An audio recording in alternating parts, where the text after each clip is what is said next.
Welcome to the Rooted in Progress Stream Center in 2025. Welcome back. Oh my goodness. Happy New Year, everybody. Yeah. Terrence, Happy New Year, friend. We're here. We made it through 2024. Like, God. And we're back. You're back. Yes. What's the biggest lesson you learned in 2024? I'm coming out the gate with it. Man, you are coming out the gate with it. I'm not the one to do resolutions, but man, I'm going to tell you like this, man. I learned to live and take life not one day at a time, but 1 hour at a time.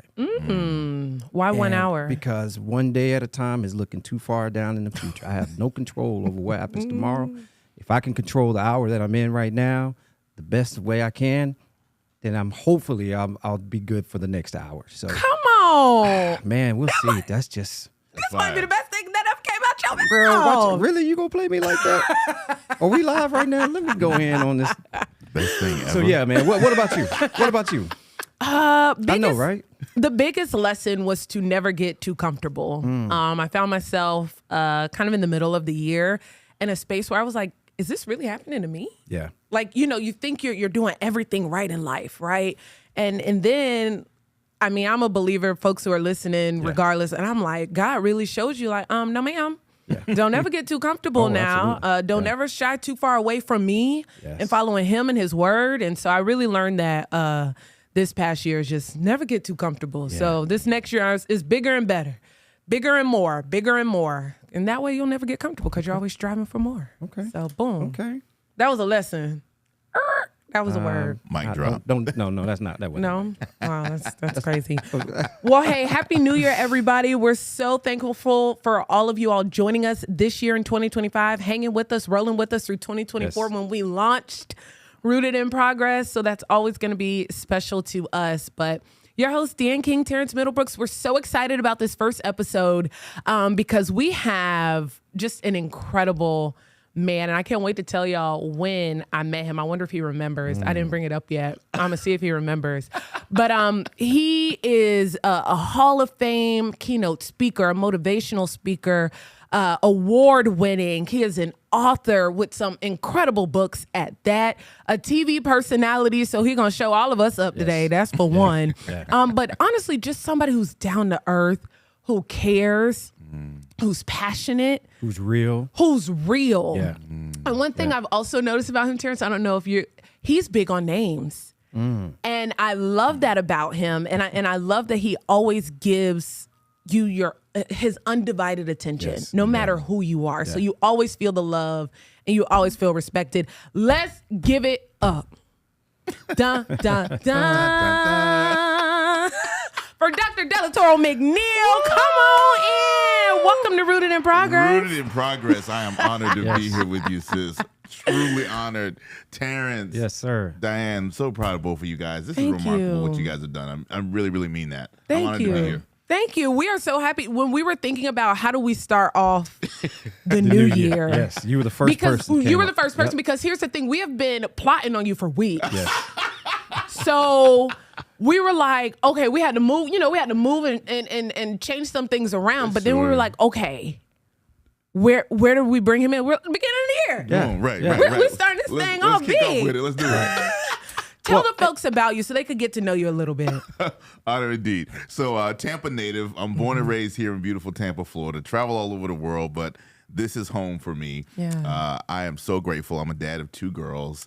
Miracle is 18. Hope is 17. They both going on age 35. Pray for me. Period. Lord have mercy. Girl dad in the building. Yeah.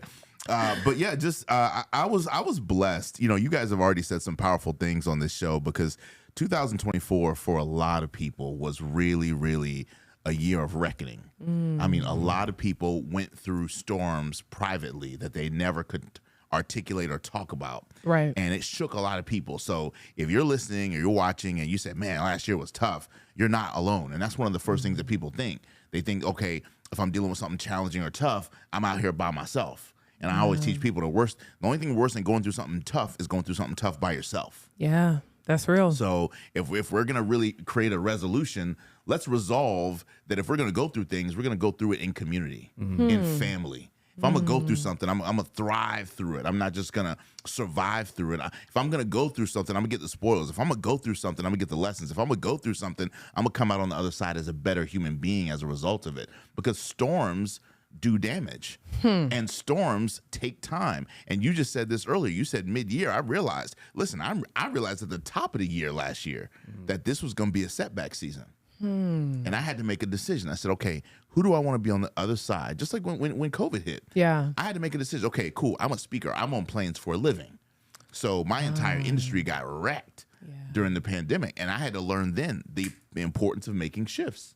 How do you make a small shift that makes a big difference? And so for me, I think, born and raised here in Tampa, but I didn't build my brand here in Tampa. Where'd you go? I had to build my brand nationally and internationally because, the truth is, so I'm 47 at the time of this broadcast. I've been speaking full-time 23 years. Wow. 23 years I've been full-time in this industry, and God has been amazing. And I'm humbled by it. And it blows my mind because I remember coming out of Florida State, get my bachelor's and master's from Florida State. Let's go. Come on now. I didn't know that about you. I'm from Tallahassee. Let's go. Yeah. Come on. Come on, Appalachian Parkway. Come on, somebody. A little Tennessee Street. But that is hilarious. But I was labeled an at-risk youth in the 5th and 6th grade right here in Tampa. Told academically I wasn't going to amount to much of anything. But my 6th grade teacher, whose name was Miss Diane Williams, she was my first black teacher I ever had. Talk about rooted in progress. I'm telling you, she literally put something in me in the 6th grade. She said, "You're not a child at risk. You're a child at promise. And I'm going to mentor you this year." And so that's why mentoring means so much to me, right? So I went to Florida State, got my bachelor's and master's, came out, and I thought I was going to go to Chicago, Atlanta, LA, DC, Houston, right, for my first big corporate job. My first big corporate job was Anderson Consulting, which had a satellite office in downtown St. Pete. Brought me right back to my hometown. I'm like, Terrence, God, I'm like, man, this is my moment, right? I'm supposed to shine. I'm supposed to be in Chicago. I'm supposed to be somewhere else, right? But I'm like, dog, so brought me back to this area, and then my girls came along, and I'm always really, really super close to them and involved in their lives. I really believe in being an active, involved father. I've always been that way, and so loving on my girls. But it's been an amazing ride. I mean, it's been an amazing career. I pinch myself every day because I'm like, I get a chance to get up and get in front of groups of people that I've never met before, and in less than an hour, these people can now call me their best friend. Wow. You know what I'm saying? It's like the change, the shift we can make through the power of speaking is mind-boggling. And what you do, it goes beyond, like when people I think like when people hear like keynote speaker, they're like, oh. Right. Like, oh, I got to sit through this. You are so, and I want the people who are live listening right now, if you all have a question for Dr. D, please drop them in the comments. But so I met you. Do you remember? I do not remember. You have to school me. Please remind me. So I was hosting an event for the city of Tampa, and we were at the River Center. Yes. And it was something I know St. Pete College was there. Yes. But it was some event for the city of Tampa that I hosted, and you were the speaker. Yes. And you captivated me in 1 minute. And it happened in 1 minute because your first exercise was something that we did in 1 minute on the phone. Do you remember that? I looked at my program, y'all. I said, who is this man? And what? And then you were like, "Oh, I'm in Wesley Chapel." I said, "Ain't no way, no way, no way you in Tampa. This talent right here up the street, right the corner." It's so captivating what you can do by not only speaking but also in a way ministering. Yes, absolutely. Because you hit people, and we're all gonna hear it, on the episode today. But like, you manifest and minister and hit people in a way like none of us expected. Like you sitting there, right, Terrence, and like you listening halfway, right? Because like maybe by the time the keynote come up, you're kind of like, I'm hungry. Right. I'm ready to eat. That didn't hit me quite enough. That little meal I had wasn't. And then you come up and you're like, oh, shit. Wait a minute. Well, wait a minute. And I can tell you that was because you were in the same room with him. And if you're in the room with him, you can feel the energy. And I'm going to tell you, how I first met Dr. Delatorro was You came on our Bloom show, Yes, our sir. talk show. Absolutely. I'm up in the director's booth, which is a whole floor above the studio. And some of the I things can you were feel it. manifesting, man, I had to come down literally and walked in the dressing room and introduced myself to you. Yes, so much sir. so that you and I have had meetings outside Yes, of here, sirree. coffee, all that, man. Because We're bros now, man. because getting I'm ready. telling you, this man is passionate about We adding in there. about life and about just getting you to that next level. So Yeah. Thank you, Terrence, man. Absolutely. That means a lot to me, champ. Absolutely. Is there an exercise you want to do with us? Absolutely. Oh, Let's okay. go. Absolutely. So one What of we got? one of the things that I love to share in audiences all over the world, and one of the things that I think is really important is that I know, especially coming out of 2024, it was such a divisive year. Yeah. On so many levels. And one of the things that we have to remember is that we are so much more similar than we are different. Some of my really close friends, I have really smart friends on purpose. Ooh. Write that down. Love Yes, that. you have If to you're have. Have smart friends. write Yes. that down. Yes. Lesson number one. In fact, I'm going to take it a step further. Your friends are God's way of apologizing to you for your family. Wow. I'm going to say that again slower. Your friends are God's way of apologizing to you for your family. Wow. Every one of us have broke, busted, disgusted family members. People are like, why am I related to uncle, cousin, so-and-so, Yes. right? People, we just question, like, how can I be related, right? So your friends are God's way of saying, my bad, for your family. So here's why that's important. You're stuck with your family, but you can choose your friends. Okay. In 2025 and beyond, I want you to be 10 times more intentional about choosing smart friends, choosing connected friends, choosing blessed friends, choosing rooted in progress friends, choosing people who are rooted in growth, rooted in development, rooted in next level, rooted in purpose, rooted in mission, rooted in manifestation, not rooted in procrastination, not rooted in talking about people, not rooted in social gossip, not rooted in they know the latest and greatest of what's going on Instagram, not rooted in the past, not rooted in keeping you held hostage to how they first met you. Yeah. And so often people hold us hostage to how they met us, and they don't give us room to evolve, room to grow, room to shift, room to change. If we're going to take it to that next level, we have to really be more intentional about our friendships, our connections. Who are we connected to? So one of my smartest guy friends, his name is Rome, and he's Rome Madison, and he is a consultant in the oncology space. And he's been doing oncology work, cancer research for over 25 years. He's one of the best in the business. One of the things he taught me that's changed my whole life, he said, do you know we as human beings are 99.9% the same from a genome perspective. Okay. At the root level, at the molecular level, 99.9%, we're all the same. 0.1%, that 0.1% counts for race, gender, socioeconomic status. Come on, somebody. Does that make sense? All of our belief systems. So we're way more similar than we are different. I've given over 4,500 paid talks all over the world. Humanity fundamentally is the same. We all want the same stuff. We just look different. Yeah. We go about it different ways. We have different careers, but we're so similar. Everybody wants great vacations, great family, great memories. Everybody wants to pass down a legacy to their kids. Everybody, you know what I'm saying? Yeah. We all want good Right. stuff. Yeah. Right? So if we can learn that we're more similar than we are different, we can change and we can transform. But I do this in audiences all over the world. I said, y'all do me a favor, and I want everyone in this room to reach as high as you can. So let's go ahead and do that real quick. Okay. Reach as high as you can. You don't have to stand up. You can just stay. Yikes. Yeah, just reach out. You good. Okay. All right, cool. Now look where your hand landed. All right? All right, now put your hand down. Okay. Now, do me a favor. Reach higher than you just reached. Reach higher than that. Go a little bit higher. All right, look where your hand landed. You see that? Isn't that cool? All right, very good. Bring your hand down. Final time. You ready, Deanna? Okay. All right, reach higher than that. We're going to go all the way up. Very good. Nice. Okay. I got to put my ear thing back there. But that was a good stretch. What's the point? What's the lesson? I do this all over planet Earth, and the response is always exactly the same. The truth is this. I asked you to reach as high as you possibly could the first time. The very first time. I said reach as high as you can. And all over, I do this all over the world. Everybody's first attempt is never their best. Yeah. I tried to stand. I did. You did. I tried to stand. But the truth is, our first attempt at anything is never our best. Yeah. But we got to have a coach or a mentor in our life, someone close to us to say, hey, do that again. but go higher. Do that again and go higher, right?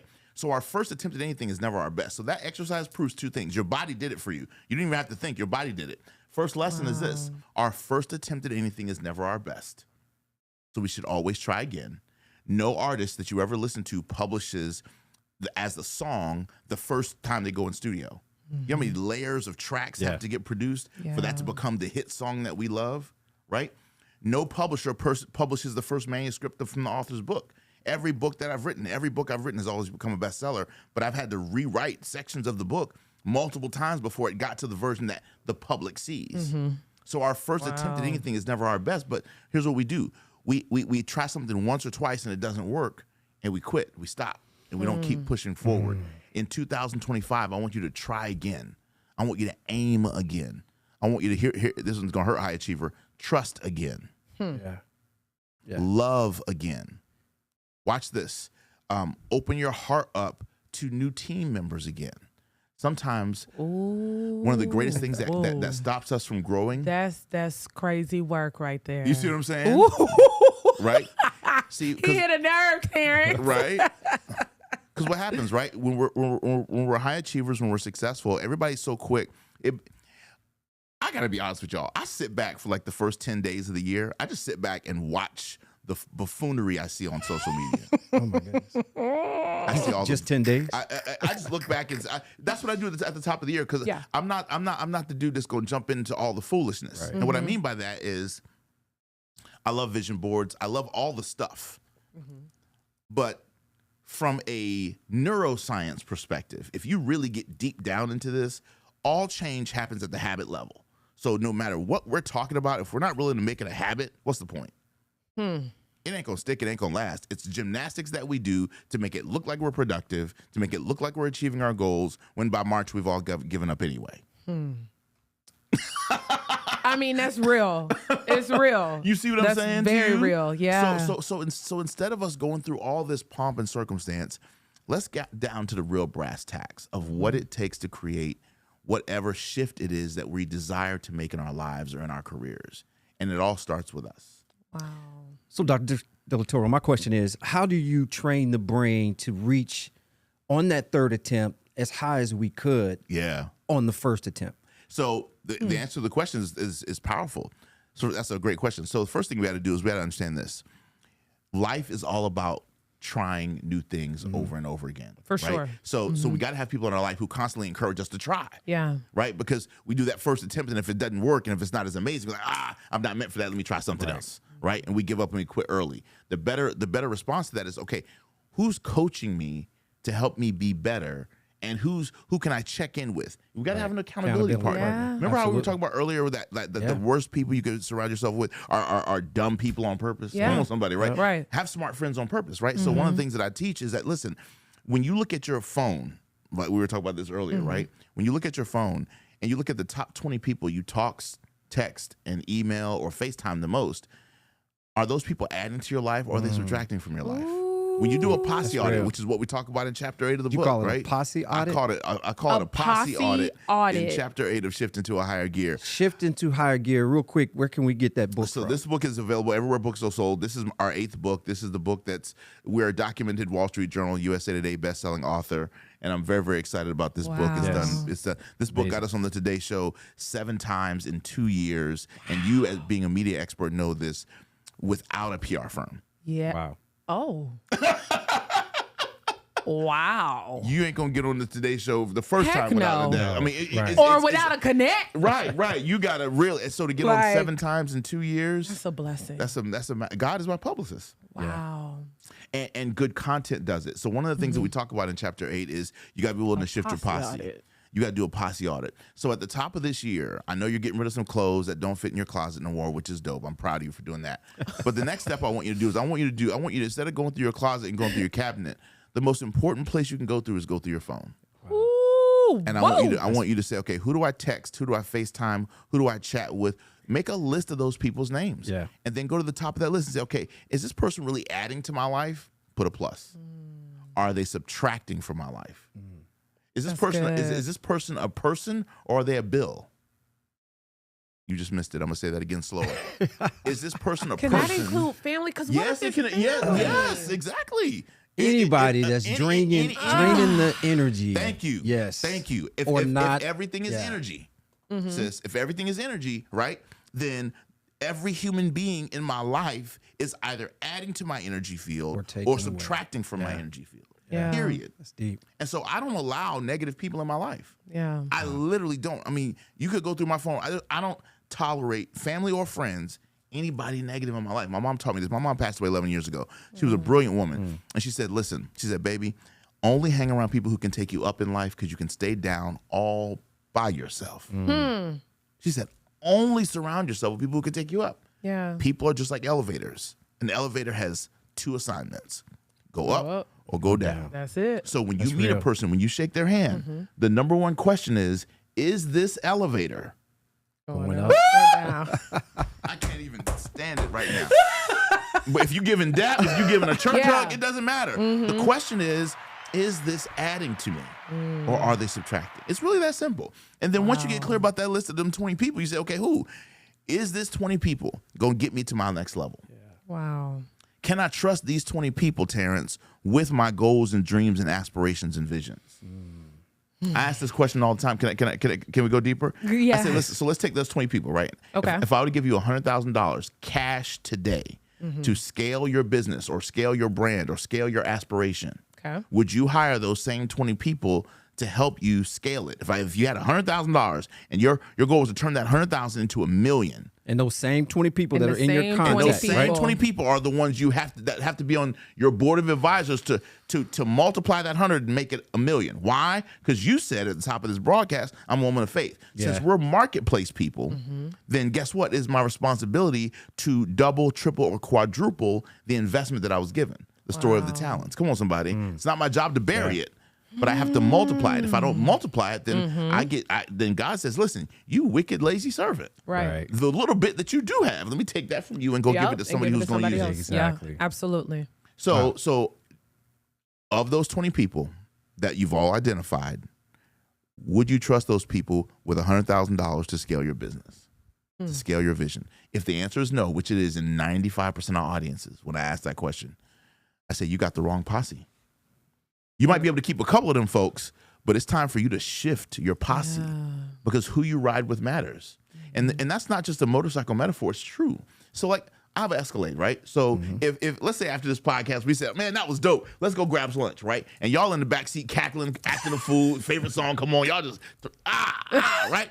If I'm in an Escalade, I'm good. It don't matter how bad y'all act a fool in the backseat, I'm straight because the SUV can handle that kind of foolery. Okay. You get on the back of a motorcycle. Yes. With that kind of foolery, you ain't gonna make you it. flipping over. We're dead. Yeah. Not gonna make it. It's fatal. So motorcycle riding over the last 15 years taught me to be 1,000 times more intentional about who's on the back of my bike. Yeah. Wow. Because who you ride with matters. And typically, because I ride motorcycles as well, doctor, and typically that person that's sitting on the back of that motorcycle with you is someone who you are really close to. Yes. You're not just going to pick a stranger up and throw them on the back of your bike. You gave a great analogy. You and I were talking about the whole leaning and making a turn on the bike. Can you share that for us, doctor? Yeah, so watch this, y'all. As we go into 2025, right, as we're already here, but as we're bringing our full selves into 2025, because here's what I firmly believe. Yeah. Even when the clock strikes, right, 9 times out of 10, we're still in that process of adjusting. Let me say it a little different. If you're tired in January, you should be. Okay. Because if you killed it last year, no matter how difficult it was, you should be tired. Correct. Yes. You're right. So everybody who comes in January, I can't wait to take on the world. I'm like, like what you was doing? What you was doing last couple months? Because so if you was coasting, it makes sense for you to come in January full, right? Yeah, full of energy. But if you killed it, January for a lot of people is vacation time. Yeah. We're taking reflection time. We're taking time to breathe, to chill, to come back and say, okay, you know what? Wait a minute here.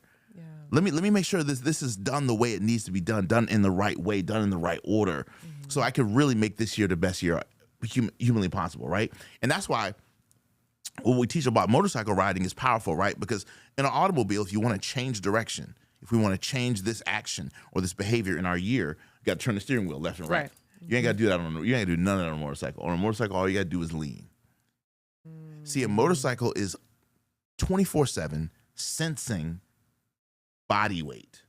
It's sensing weight distribution. That's all it's doing. And the moment you get on a motorcycle, you kick that kickstand back, and you say, okay, I'm now responsible for this ride. The motorcycle is sensing your intention. The motorcycle of your life and your business and your brand is constantly sensing your intention.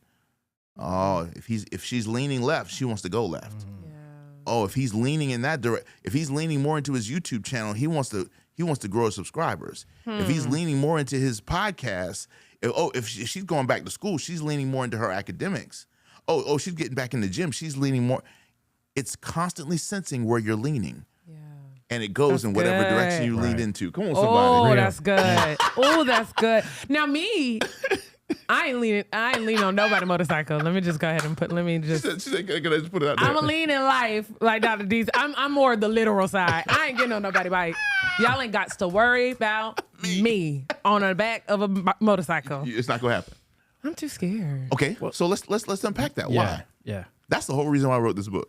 So the question becomes why? Why are you scared? Of riding on a motorcycle? Correct. Let's start with the lean. Yes. Okay. Right. Let's start there. I really just feel like the fear comes from my mom. Okay. Let's blame Kim. Okay. Because I was taught not to ever Got it. go on a motorcycle. It's unsafe. Got it. You can't trust them, Yeah. or all of those things. You could get burned and like Yeah. all these things. Because I think that happened to my sister. My sister was being bad and was in high school being fast and went on the back of somebody's motorcycle, and I think she still got the scar on her leg to this day. Right. So really, I think it stems from being like rooted in, honestly, from my mom, Yeah. like the fear of getting on a motorcycle. Of course. And so now it's just like, no. Yeah, and that's, again, that's a preaching moment. I can't wait to hear Dr. Delatoro's response to that. But as a person who rides motorcycles, I've been riding motorcycles since I was 7 years old. Ooh. My dad always taught me is you can't act a fool on these things. Right. Yeah. You have to respect them. Yeah. Mm-hmm. And I think when I'm on my bike, or I used to have a bike, I don't have one anymore. When I used to be on my bike, it was almost to the point where, number one, I had to go in here and check my boxes of safety and all this stuff. Mm-hmm.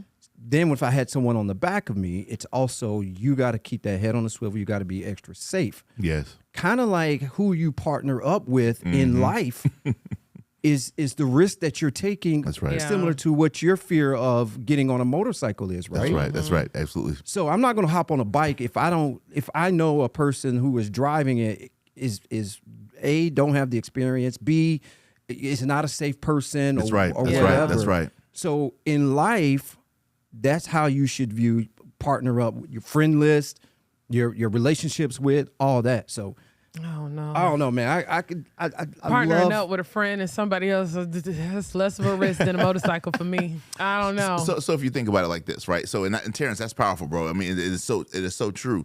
If we add to the conversation, right? Every day we do things that we're afraid of, whether we acknowledge it or not. Every day we take risks, right? If we're walking through downtown Tampa and it's a stoplight and all the traffic is stopped to let us go across, we didn't interview any of those people who have their foot on the brake to make sure. We don't know if they have gummies in their system. We don't know if they just got back from Key West and smoking drunk. We don't know any of those, but we blindly trust that they're going to keep their foot on the brake long enough for us to make it across the street, even though we know nothing about these people. Yeah. We hop on planes every day. We don't know the qualifications of the pilots. Right. Yeah. Right. We do stuff every single day where we blindly trust. Right. I blindly trust my pool guy. I blindly trust the guy that cleans my pool, that when I jump in that thing after he cleans it, that the acid he put in it is going to wear off in the time he told me. So that way, when I get in there, my skin doesn't burn. Right. We blindly trust every single day, right? Right. So the question becomes this, right? And this is true in life and business. Most of us don't go after the things we want in life and business because we're afraid. That's true. Right? Yes. So getting on a motorcycle has nothing to do with the motorcycle itself. Has everything to do with you conquering whatever that little piece of fear is. Yeah. Because as you conquer that, you conquer everything else. So I remember when I went to a Tony Robbins event like 20 years ago, and I was like, okay, what's all this firewalk stuff about? And I did the whole firewalk. And it was the fear of it was 10 times worse than the actual walk itself. Just like the fear of skydiving was way worse than actually skydiving. And I tell people all the time, if you've ever been on a roller coasters are 10 times scarier than skydiving. You think? And people don't believe me. And I'm like, yes. And I'm like, here's the reason why. I love roller coasters, but please, if we go into Busch Gardens, please be clear. We doing the whole fast pass thing. I'm skipping everybody in the line. Oh, yeah, for sure. And I want them to go ahead and burn holes in the side of my head looking at me, because I never look at the people that I'm passing. I just go straight. But they've been waiting for an hour and a half. Right? They hot, right? I pass all of them. I love it. But if I pay for that perk, I want the perk. That's what I want. That's all I'm saying, right? On a roller coaster, you see the ground coming at you. Because your whole face is, you're like, oh my God. Yeah. When you skydive, it's nothing like that. When you skydive, yeah, because you don't see. That's scary. You can't see the ground, but all you see is blue sky. You can't see the ground. So when you skydive, you fall like this. Your body falls flat, and you're connected to someone who's an expert, right? And the wind is blowing so much in your face, you can't even see the ground. So when I was skydiving, all I saw was I could see downtown Orlando from where I was, and blue skies. That's all I saw. And I fell through clouds, sis. It was gangster. It was awesome. What's my point? What if we could embrace the fact that some of the things that we fear the most could be the door? It's the cost of admission to get into some of the greatest opportunities of our life. Wow. But you got to be willing to go through the door. Yeah. Right? And so I think it's smart that your mother and my mother and every other parent out there advised us on how to use precaution when getting on a motorcycle. But I don't think not riding just because your fear is the answer. That's just like not going to a conference is the fear. Is someone's afraid of being alone, so they don't go to they never go to a conference. Yeah. What about all the benefits of all the people they could meet and the connections they could make? That's something I learned, though, being comfortable with being by myself, like going somewhere, because that's something that you would never catch me doing. Like I would literally miss out on something that I want to do because my friends couldn't make it. And that's something that I have learned. And so you're right. I want to get to your book. So you actually said your motorcycle, or a part of that, inspired the book, shape and inspired your book. How day. So? Yeah, because God started downloading to me as I was riding my motorcycle. God started downloading to me all these metaphors about life and business. And so I ended up putting those metaphors into a conference called Full Throttle. And I ran the Full Throttle conference right here in Tampa from 2013. It still runs to this day. And so I didn't do it during the pandemic, but it'll be coming back in 2025. So excited about it. But it's all about teaching people the concepts and principles of living life to the fullest through motorcycle riding. So when the book deal opportunity came up, I said, I've got this cool conference I've been teaching these concepts about. Let's put it into a book. Publisher loved it. Next thing you know, we get the book deal with Penguin Random House. So it's been an amazing, amazing ride. And now the concepts and principles are available for the whole planet to enjoy, which I'm really, really blessed by. And so it's a whole lesson around what else are you probably afraid of that you needlessly are afraid of. You know what I'm saying? So because so often, okay, if my answer is I'm not doing it because I'm afraid, okay, cool. Let's break down what you're afraid of. Well, maybe I'm afraid of the person that, like you said, oh, there was somebody when I was a kid, they fell off and they got a scar. I guarantee you got all kind of scars from jobs.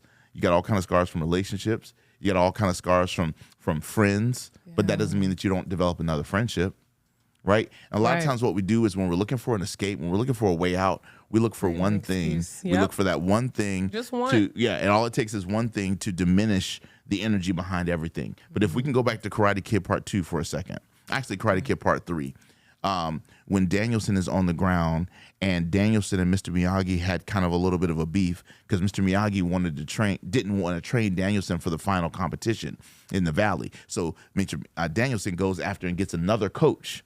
So he changes his mentor because he wanted the fight. The mentor is training him to lose, but he doesn't know that. Every time he goes to Mr. Miyagi, he's lying to Mr. Miyagi, who's his mentor and his real friend, about the training he's really getting. Gets into the final fight, and he's losing the match against Mike Barnes. And Mr. Miyagi runs out on stage and runs out on the mat.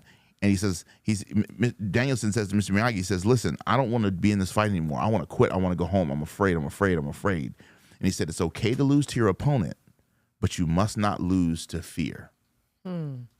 He said, well, I'm afraid of him. Okay, you want me to admit it? I'm afraid. Yeah. I'm afraid. He's like, listen. He said, listen, your best karate is still inside you. Now is your time to let it out. So what's my message to all of us who are afraid to step into things? There's nothing wrong with the fear that you experience of going into something new or different and saying, hey, I have some trepidation about this. Yeah. It's natural.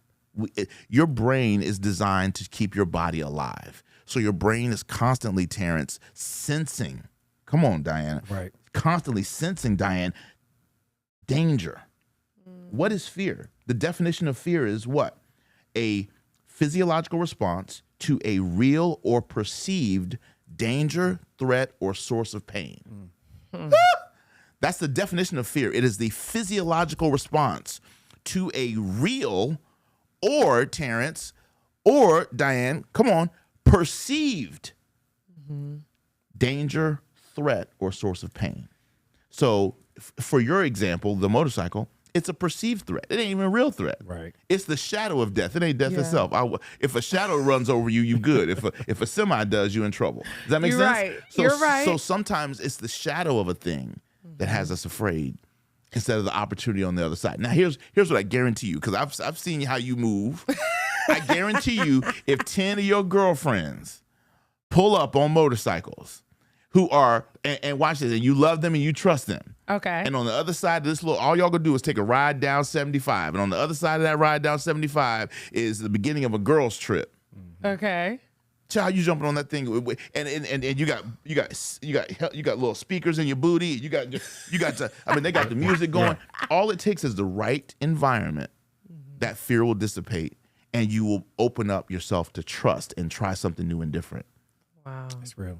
That's Real. good. Yeah. But it takes the right set of circumstances to make it something that you say, okay, I'll give it a shot.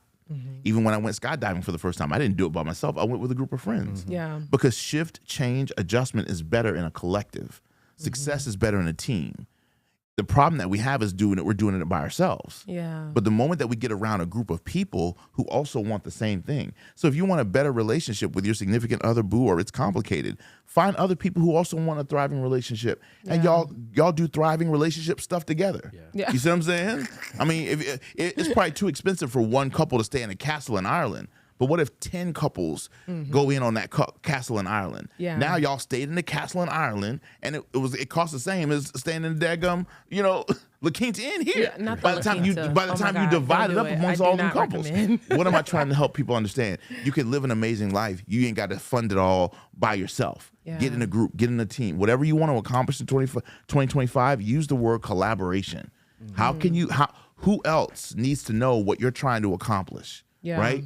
Who else needs to know what you're working on? Right? What is that dream? Okay, if your dream is to do more voiceover acting, who are the people that need to know about that? Do you need an agent? Who needs to know that you need an agent? Right? That's one of the things that I'm working on. I'm working on parlaying what I've done in 23 years of speaking into more media stuff, into doing more voiceover acting, into doing more. So I'm like, okay, cool. Who's the agent that I need? Who's the casting directors I need to be connected with?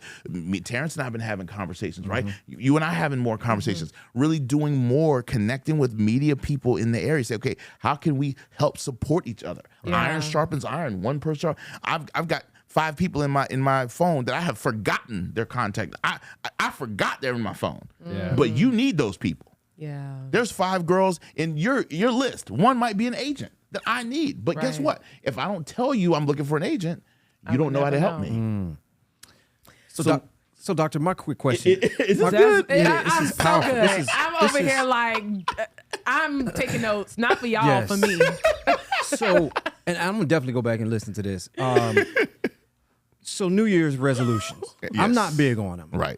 A lot of people are. How do we carefully choose those resolutions as well as stick with them? Yeah. What would be your advice to those that do? I think or less is struggle more. with that? I think Terrence, the honest answer is less is more. And what I mean by that is we come into this new year and we have all this stuff that we say we want to do, Right. and it's never just one thing. It's a truckload of stuff. And one of the things that I encourage people to do is I say, listen, we're human beings, not human doings. It's not so much about doing more. It's really about being more. So who do you want to be? So for me, I think the resolution needs to be centered more around who you want to be versus what you want to do. Because what to do is always available. I mean, you could go on Instagram for 5 minutes and come up with a list. Okay, I need 10 credit cards, and then I need a box truck business, and I need a podcast, and there is no shortage of to dos on social media. But is that for you to do? A good thing isn't a God thing. That's true. Right? Not every good thing is a God thing. So what I'm saying is, just because you can do it doesn't mean you should. Right. You want to do things that are in alignment with who you are becoming. Come on, Michelle Obama, who you are becoming, right? So it's that becoming process. So what are the things that I want to be? So for example, for me, one of the things that I want to focus on this year is collaboration. So that's one of my words for this year. Okay. It's not necessarily so much a bunch of stuff to do. It's whatever I do, I want to do it from a place of collaboration. Okay. I've done a lot of things, and I'm grateful for what I've been able to accomplish on my own. Good stuff. But if I'm gonna do, for example, right? I'm speaking on January the 6th, next Monday, for the CDC here in Tampa, right? That date is triggering, by the way, but Okay, yes. we'll talk about that. And we'll help you untrigger it, right? I got you. But watch this. The reason why I bring it up is because the only reason why I accepted that opportunity was to collaborate. Absolutely. To collaborate with Love a Miss gentleman. Chloe Coney. You see what I'm saying? Yes. Love her. So making those community connections. Yeah. When Terrence whispered that this was coming up, I automatically said yes. Why? Because yes, we've met in passing, Right. but I wanted an opportunity to really kind of sit down with you and us build this out. That's collaboration. Absolutely. So I'm already a day into the year, and I'm already aligning with one of my biggest goals, which is collaboration. So so the answer, Terrence, is what if our goals can be more based upon who we need to be versus do I have to do this set thing every single time? You know what I'm saying? So now, and if that's something that you want to do, then consistency is your word. Right. Which is another one of my words for this year, right? Consistency is a word for me. So it's like, okay, whatever I'm going to say yes to, let me say yes, and let me make sure that I can do this 27 times. Right. I can do this 38 times. You know what I'm saying? I don't want to just do it once and done. Nah, whatever I'm agree to, I want to be consistent with it. That's good. So for me, 2025 is about us getting clear about who we want to be. And once you get clear about who you want to be, then the actions become easy. So Deanne, after listening to all this, are you gonna hop on that motorcycle now? You still, Are you gonna take that girl trip? Motorcycle rider. If I'm focusing on what I want to be, I want to be a motorcycle I love rider. it. Right. Yeah. But what if you gave yourself the assignment? Like what if you said, okay, hey, this thing that I'm dealing with, this fear over here, I'm kind of tired of that one fear. I want to overcome that fear because I guarantee you behind that is about 6 other fears that I'm also probably afraid of. Yeah. So once I get rid of that, I can get rid of those. Just like I teach people, because I mentor people when it comes to professional speaking. Okay. And so I have a boot camp that I do called Crush the Stage. It's a 4-day speaker development experience. wow. It's a deep dive where they When spend. is that? I do them once a quarter, and my next Okay. one's coming up in March. Okay. Ooh. March And the it's 12th through the 15th. open to anybody who It's registers? open to the public. Yep, absolutely. Yep. And so people can learn more about it by going to crushthestage.com. That's crushthestage.com. It's designed to help people literally explode their impact, income, and influence through the power of public speaking and presentation. So anyway, I bring that up to say most people who say, okay, I'm afraid of public speaking, that's not really their fear. They're afraid of judgment. Yeah. They're afraid of critique. Yep. They're afraid of criticism. They're afraid of a talking bunch to of me. other things that they lump into the fear of public speaking. Talking Right. to me, man. Does that make sense? It does. Terrence. Talking to me. So the question becomes, right, when the opportunity is right, it's like, okay, cool. I would get on a motorcycle because I want to overcome the fear. Okay. But I need a safe rider. Right. I need a safe vehicle. I want to be on a safe road. I don't want to be with a million people. Correct. So back roads would probably do well for you. Okay. Good music would do well for you. Being with somebody that you trust would go well for you. And then once you do those things, then you get out on the interstate. Then you know what I'm saying? It's baby steps. Yeah. As with anything, it's baby steps. And if we can learn how to take those small baby steps, we can overcome it. And it's no longer a fear. Because everything we know this, everything that we want is on the other side of our comfort zone. Yeah.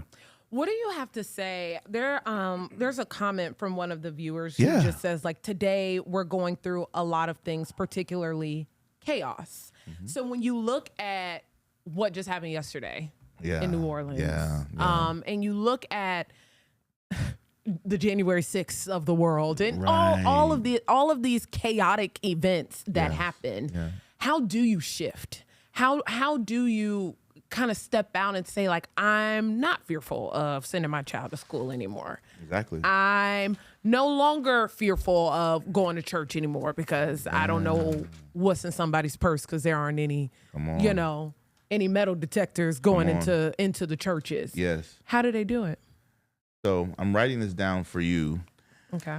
Dr. Stephen Covey taught me a lesson probably 20 years ago. It's been one of the greatest lessons that I use in life and business. And I pray that this helps every one of you all who's listening and watching. What I wrote down was 2 circles. I wrote down 2 circles for Deanne to look at. The first one is called the circle of concern. It's an outer circle. It's a big outer circle. It's called the circle of concern. The circle of concern is everything in your life that affects you that you have no purse power to control. None. It's called the circle of concern. In the circle of concern is all kinds of stuff like what happened in the media, what happened in the news, what happened in this celebrity's life, what the COVID-19 pandemic, right? Airport shutdowns, the weather, traffic. The circle of concern is everything that affects us. We have no control. Zero control over it. And it's a big circle, right? Now, inside that circle, I drew a smaller circle called the circle of influence. The circle of influence is everything every day that you have direct 500% control over. Every single day you have control over your attitude, your mindset, your personal development, your choices, your habits, the people you want to connect with, the ones you don't. Everything about your schedule, your day, those are all things in the circle of influence. So what Dr. Covey taught me to do a long time ago is he said, listen, most people spend so much of their mental and emotional energy worrying about the circle of concern. Every time you worry about the circle of concern, what happens to the circle of concern? It gets what? Bigger and bigger and bigger. Yeah. The nanosecond you put 100% of that energy into the circle of influence, all you do is make that circle of influence bigger and bigger and bigger. The bigger your circle of influence gets, that's good. All of a sudden, because your circle of influence gets so big, the circle of concern can do you no harm. Let me give you a for instance, right? We went through a very divisive time last year, right? I don't talk politics on social media, right? My goal is, regardless of who's in the White House, I want to take enough right actions in my circle of influence that it does not matter. Right? My business is not greatly impacted regardless of who's in the White House. Yeah. Right? So I focus on the circle of influence. Things that you can control. Things that I can control. Because the nanosecond we focus on things we can't control, we volunteer for a life of suffering. We raise our hand and say, me, I'll take that. And the nanosecond you expect people to do exactly the way you would do. That's another time you ask for suffering. Yeah. Because people aren't always, that's why you want to align with people who are more aligned with you innately. Does that make sense? Because the more you connect with people who are not aligned with your core values, you're going to treat them like this. They're going to treat you like garbage, and you're going to wonder why you're in that same cycle. Wow. There it is. Man, I mean, you hit the nail on the head. It's control what you can control. And I feel like this people today, they get so worried about everything. Tomorrow, next week, next month. Yeah. Scheduling, all this, and they completely lose that control, and just things just start just falling apart. Yeah. Yeah. But if you can control the only thing you can control is the day you have. Is the day. I used to coach baseball, and one of the things I used to always tell the kids when I coached them is the only thing you can control is the time in between pitches. And if you think about that, that batter gets up to the plate, that batter hits the ball, that ball will go anywhere on that field. You have no control. You just got to be ready. That's right. But the only thing that you can control is the time in between the pitches. And that's kind of, I took that as a life lesson going forward. And I had a guy tell me that a long time ago, and it just kind of just resonated. Back to your point, Dr. Delatorro, is you have to control what you can control. Yeah, that's right. And everything else is out of reach. Yeah. And you will fall apart if you try to do anything more than that. So, you know, Scripture reminds us, "Sufficient to the day is the evil thereof." Basically, what that means is take no thought for tomorrow. Right. So, in other words, today has enough in it for you to just focus on today. Yep. I love something that Deepak Chopra said, changed my life years ago. He said, the past is a thief, but so is the future. Yes. The past is a thief because we're constantly worried about what choices, mistakes we shoulda, coulda, wouldas from the past. Yeah. The future is also a thief because most of us spend so much time, once I get the degree, once I get the education, once I get the boo, once I get the this. And so we delay our happiness to a future outcome that we're not promised. Right. So if yesterday is a thief and tomorrow's a thief, the only thing I have is today. Yeah. And I got to use my today to live my best life because this is the only opportunity I got. And it's the moment I experience today, it becomes the past. That's why the only time you have is really now. Yeah. Because as soon as you experience now becomes yesterday. Wow. Now becomes 5 minutes ago, 10 minutes ago, 30 minutes. The top of the show is now in history. Because we flew through it so fast. So the only moment you can control is now. Right. So how do we be the best versions of ourselves today? Wow. That's right right now. Yeah. Well, that's the challenge to all of y'all, all of us, to be honest, because I think we get into these spaces, and one thing that I love that you mentioned is things can change just when you have a mentor or somebody who can hold you accountable. That's it. And I think that's something. Literally, our last podcast, he challenged me to have a accountability chat for me working out. Have I made the chat? No, but I'm gonna make it after this one because he really got to me. Y'all didn't the last time. But it's for real when you really look at the power of accountability and the power of being in control of what you can control, but also having somebody who kind of has your back at the same time. Yes. It makes a difference. And that's why we talk about in the book, we talked about mentors, mates, and mentees. So if you think about it from the biker posse perspective, a mentor is someone who's further down the highway than you. So they can call back to you and say, hey, look out for what's coming. Yep. Because they're 500 miles up the road. So they can tell you weather conditions, they can tell you circumstances, they can tell you cops, they can tell you all kinds of stuff because they're further. That's a mentor. The second person that you need is a mate. A mate is somebody right alongside, right? So we're going on this journey together. We getting tired together. We pulling over and building a fire together, right? We cold together, right? Whatever, right? We run out of gas together. We're in this together. Then you need mentees. Mentees are still at home on the couch. Yep. They're looking at you on social media and say, okay, it's time for me to get in the game. Right. So it's how you play the game today that is inspiring that person that's still on the couch. Yeah. You know, isn't that powerful? Wow. So when we keep our eyes focused on the highway and we're focused on where our mentor is already at and enjoying, and we're enjoying the ride with our friends and our camaraderie and our fellowship. Hey girl, hey dude, what up, champ? What up, right? And then we're radioing back to people and we're sharing with them. Watch this. This is gonna make everything make sense, sis. Remember this. Your mentor is radioing back to you and saying, listen, we got to this city and it was a really bad brawl. If I was you, I would take Route 45 instead of Route 52 because if they see you, they might try to pull you over. So a mentor tells you about the mistakes that they made so that you don't have to make them. Right. Watch this.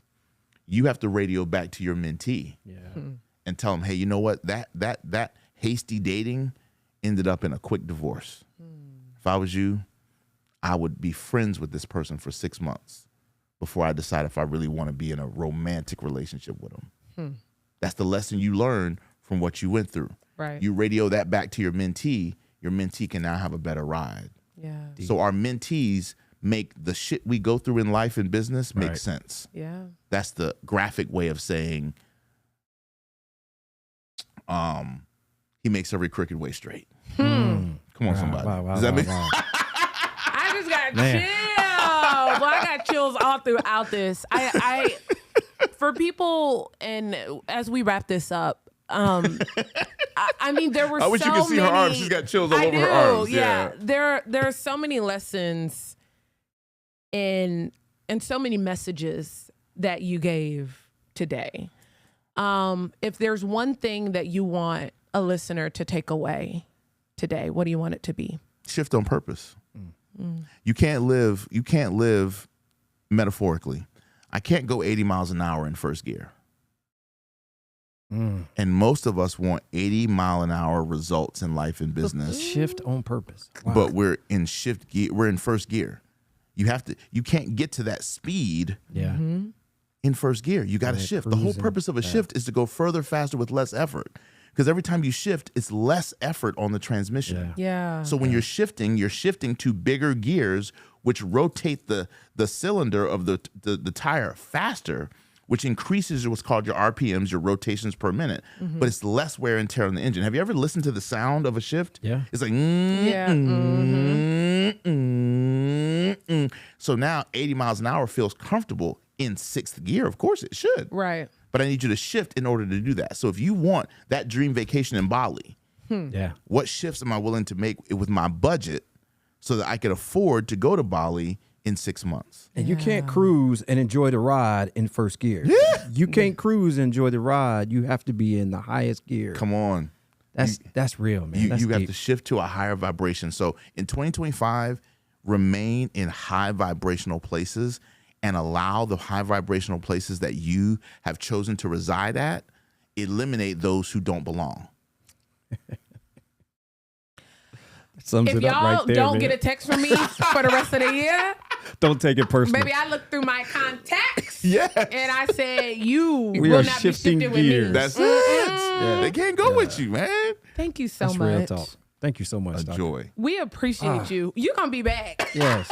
I'm just going to throw that out We there. need now. a part two. Let's do it. We family. Yes, this is it. I don't know how far in advance when you get on your calendar. It sounds like you got a lot going on this year. We definitely going to bring you back halfway through the year to kind of keep that Absolutely. motivation. Let's do it. Let's do it. Let's Let the do it. folks Sure. know one more time how they can get a hold of your book. We're at Dr. Delatorro on all social media, so please find us on all social media at Dr. Delatorro. This is our book number 6, Shift into a Higher Gear, Better Your Great Best book. and Live Life Great to the book. Fullest. It's available absolutely everywhere. It's also on Audible. I have 3 of my books on Audible, and I did I went in studio and recorded it myself, so there's no actor. It's actually me. So make sure you check that out. And as well as we were talking earlier about Crush the Stage, the website for that is crushthestage.com. If you're interested in developing your public speaking and presentation skills, I've got a 4-day boot camp that's been endorsed by the highest professional speakers in the world. That's Crush the Stage, and we do it right here in Tampa, so people can check that out at Crush the Stage. People Even if follow you aren't this in guy. Tampa, make sure you all follow him. Make sure you show him some Yes. love. And eventually, maybe you could shift with purpose and make your way to Tampa to attend. That's right. Let's Or to get do it. something. do So it. thank you again. We really appreciate you Thank for you so joining much, Dr. us. It's an honor Delatorro. indeed. Terrence, Yes. we have a lot of work to do, friend. Yeah, we do. We do. You know, We have a lot of work to do. You know? I'm gonna go through that phone list and just kind of, Yeah. man. I have to What he get was rid of- talking about, I already knew. I knew 3. Boom, right there. Yeah. I Cool. knew 3 Yeah. automatically. And so I hope with this episode, folks really something resonated with them in their spirit and it causes them to shift on purpose. Right. That's my hope. Oh, absolutely. With this 100%. episode. Honestly, with this podcast in general. Right. We want to stay rooted in progress, but with that progress, what you got to do? Shift. Got to be willing to shift. That's right. You got to be willing to, in order to make progress. So For it to become what it's supposed to be. The a seed. the seed has Oh, to, water. That's what happens to it. Okay. But what does a seed have to do? In order to become what it's destined to be, it's got to die. A seed, I'm looking at your graphic, that seed that produced all those roots. When you look at that image, you don't see seeds. You see a root You see system. roots, Yeah. Yeah. So a seed has to be willing to die Yeah. to produce the Wow. root system necessary for the tree to exist. And it also must have darkness. That part. Darkness. Think about it. Yeah. So the isolation periods, those times when you feel by yourself, those times when you feel alone, those times when you feel set aside from other people, when people just leave you for no reason, staff members, friends, co-workers, people you used to be able to bank on and depend on. You're going through that dark season, right? One of my mentors, Bishop Jakes, taught me this a long time ago. He said, when the butcher cuts, he only reaches for a sharp knife. He said, God is the butcher. He said, it's not your job to ask him when you're going to be used. It's your job to stay sharp. Stay sharp. Yeah. Powerful. So that when the butcher reaches, he reaches for you. Wow. My God. That's why I read before without a speaking from engagement. That's Bishop why. TD. Right. That's why I TD journal. Jakes. That's why I journal without things going wrong in my life. That's why I put stuff in so that when it's time, it comes out. Yeah. Right. I don't study. I don't read. I don't do this stuff to come up with stuff to talk about. That's one of the things when I train speakers, one of the things I say to them, I say, listen, an hour keynote should be the easiest thing you ever do. I said, I've gotten to the point in my career now where when people ask me to come speak, I say, okay, what do I take out? Yeah. I have so much to share. It's like, what do I not talk about? For real. Does that make sense? Yeah, for sure. And that's you want to be that kind of individual where you've studied full and you're an expert in your subject matter. Right. Yeah. Well, Wow. yeah. Another ball drop. Yes, Another yes. mic drop right there. Y'all do me a favor and make sure y'all join us again next next Thursday. I feel so sorry for our next guest because man, this is a tough one to follow. My Lord. Yes. Thursdays at 11 a.m. everybody, y'all. We are live on the WFLA Facebook page, WFLA.com, and the WFLA app. If you haven't downloaded it, make sure you do. I added 2 extra EDs to that download, but that's okay. That's how much we want you to download it. Downloaded it. That's how bad we want you to download Make it. sure you Yes. follow and like and subscribe us Yes. on YouTube, Spotify, and Apple Podcast. Y'all, we love you. Love you guys. We're Thank you. getting through Happy this New Year. 2025 together. Happy New Year. Absolutely. Yes, Shift we on are. purpose. Yes. Stay rooted. Happy Stay New rooted. Year. Woo, woo. Let's go.